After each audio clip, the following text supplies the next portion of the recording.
My family moved a lot. Now I know what we were running from. At first I thought it was fun. We lived in an RV. It was like an endless vacation.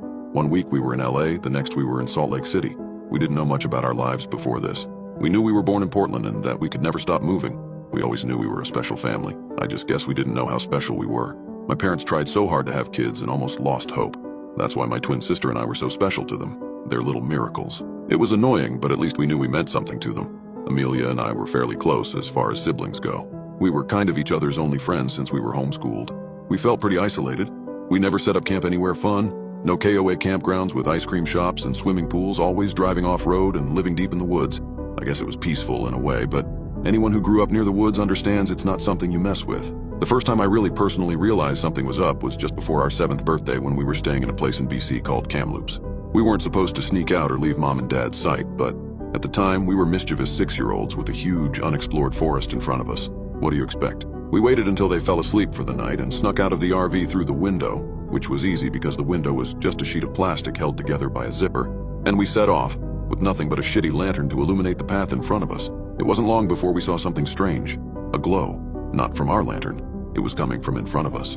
It didn't take long for us to see who or what was in front of us. It was a lady holding a small homemade torch, but she didn't look much like a lady. Her hair was matted and fallen out in some places. Her skin was almost blue and looked rotted. Her teeth were yellow and a few were missing, and I thought you could even see part of her jaw. She was wearing a dirty hospital gown. I didn't know where the nearest hospital was, but it had to be pretty damn far because the last time I remember driving anywhere with a paved road had to be 3 hours before we set up our camp here. Amelia and I were frozen in fear, and for the first time since we had mutually decided affection towards siblings was lame, I reached for her hand. That thing reached out its bony arm to us. It moaned something almost indecipherable, like moo-boo-boo. That was enough to snap me out of it, and I sprinted away, dragging Amelia behind me. By some miracle, we had made it back to the RV, and by some other miracle, got back in without waking our parents. We didn't get much sleep and were far too shaken up to even say good morning to our parents, let alone tell them what happened. Would they have even believed us if we told them? Well, after what happened next, I guess they would have to. When we opened the door to the RV, we saw that the remains of what we had left out overnight. A campfire reduced to ashes, the sticks covered in charcoal Amelia and I had used to draw on the rocks, and a makeshift table with a few cans of beans, had been utterly destroyed. It wasn't too out of the ordinary to have our camp ravished by animals. We lived in the woods after all, but this was something no animal could do. This looked set up like whatever did it had a plan. What we saw written on the back of the RV confirmed this belief. In the charcoal sticks, someone had written, "You can't run forever" on our trailer. Mom made us breakfast while Dad cleaned up the mess. We left shortly after that and drove for hours, not even stopping for quick washroom breaks. Mom and Dad spoke in hushed whispers as Dad drove. I wish I knew what they had been talking about.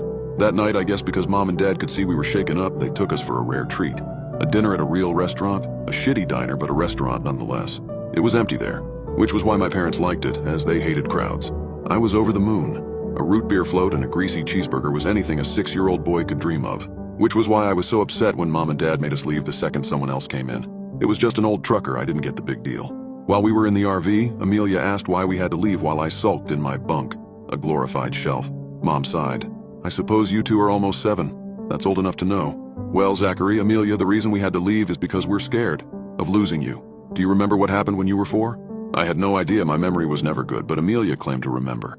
We were in Beaverton, not too far from Portland.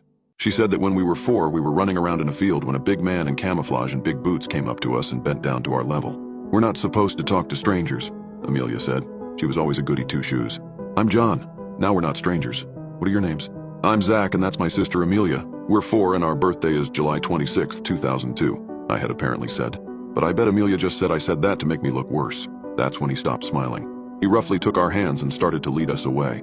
"Let's go somewhere fun, Zach and Amelia. I need to take you someplace else." My mom got teary. "That's right, if your dad and I hadn't caught you just before you left, we probably would have never seen you again. I took you to someplace safe and your dad, I shot that son of a bitch in the leg. Hope he had fun crawling back to his house," he said coldly. Amelia and I shot each other glances. "Okay, Daddy, I'm going to go to sleep now," she said, climbing over me to get to her bunk. That night we stopped somewhere for the night. I forgot where, probably near the interior of BC or maybe Alberta. I looked out the little plastic window and I saw her. I saw that fucking lady again. She was staring at me and Amelia in our bunk beds, reaching out for us with that same long bony hand. I rolled over and tried to sleep but couldn't, knowing she was there. Life continued on like that for a while. Anywhere we'd stop, she'd be there. Washington? There she was. Nevada? You bet your ass. Montana? Better fucking believe it. Amelia and I didn't really explore much anymore. partially because we were getting older and gradually showing less interest in that sort of thing, but partially because that experience in Kamloops traumatized us both. That didn't stop the lady from trying to get us. Sometimes we'd catch a glimpse of her on the highway as we drove by. Sometimes she'd appear right where the fire of our campsite stopped illuminating so we could barely see her. On the rare occasion we went into public to get supplies or food, I could have sworn I caught a glimpse of her in the crowd. Whenever she was around, I always heard that damn cry of hers. Ma booba. After a while, she stopped scaring me. Well, as much. Everything finally made sense the day before Amelia and I turned 14. Mom and Dad had left the RV and gave us a rare couple of hours of freedom as they gathered things for our birthday. We weren't parked ridiculously far from civilization, but I'd say a good hour's worth of walking. We weren't that scared. We had lived in the woods long enough to know as long as you didn't bother the forest, it wouldn't bother you. And the lady in the hospital gown was honestly more of an annoyance than anything else. I'd even go so far as to say we had almost forgotten about her. I was reading and Amelia was rummaging around the RV for food. I was getting immersed in my book when Amelia shouted out, "Zach, come check this out." I rolled my eyes. What could it be? We had lived in this tiny RV for almost 14 years. I knew it like the back of my hand. There was absolutely no nook or cranny I didn't know about. Oh, I guess I was wrong. There, under the driver's seat cushion Amelia had pulled out, for some reason, was a box. It was small and a bit squished from all the years of my dad's ass sitting on it, but we could still tell what it was. Amelia excitedly reached to open it. Inside were papers. "Forget about it, Amelia. It's probably just boring documents for work," I said. But the look of confusion to horror on my sister's face was enough to change my mind. They were documents, but not for work. Birth documents. For us. But the stated parents weren't ours. I was apparently Zachary Jr., but nobody in my family was named Zachary. I looked at the father's name, Zachary. The mother was someone named Emily. Maybe we were adopted? I suggested. Amelia reached in and pulled out another sheet of paper. She shook her head and held out the next one for me with a shaky hand.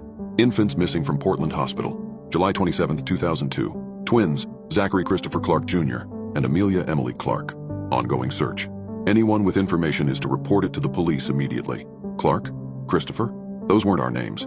Our last name was Brown, and our parents certainly weren't Zachary and Emily. They were Jenny and Kevin. I had a feeling things were going to get worse. I was right, as Amelia pulled out the third and second to last paper. Portland mother of 2 murdered in hospital.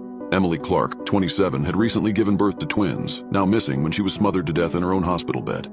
Police drawing of suspects. We looked at the police drawing. It was obviously not a complete match, but they were basically the only other 2 faces we had seen our entire lives. Mom and Dad. CCTV footage shows the 2 suspects leaving the hospital through a back door with the 2 infants. Search is ongoing. If spotted, do not approach these individuals. Alert the authorities immediately. We were silent as Amelia shakily grabbed the last piece of paper. This was from 2006. We were 4. After an Oregon man allegedly spotted the missing kids and was attacked by the perpetrators, a glimpse of hope is seen in this 4-year-long cold case. Father and husband of the victims, Zachary Clark, shares this message. "To my babies, I have no idea where you 2 are, but I will never let go of hope that one day I will see your beautiful faces again. You may not even know who I am, but that doesn't change anything. Until we meet again, Daddy loves you." We couldn't even say anything. What do you even say to that? We just stood in silence for a while. Then we heard a banging on the RV. We jumped and looked outside. It was the lady in the hospital gown, closer than ever. We could see her bluish-gray skin. We could see her hazel eyes. They kind of looked like Amelia's. "Ma boo-boo," she moaned, reaching out for us again.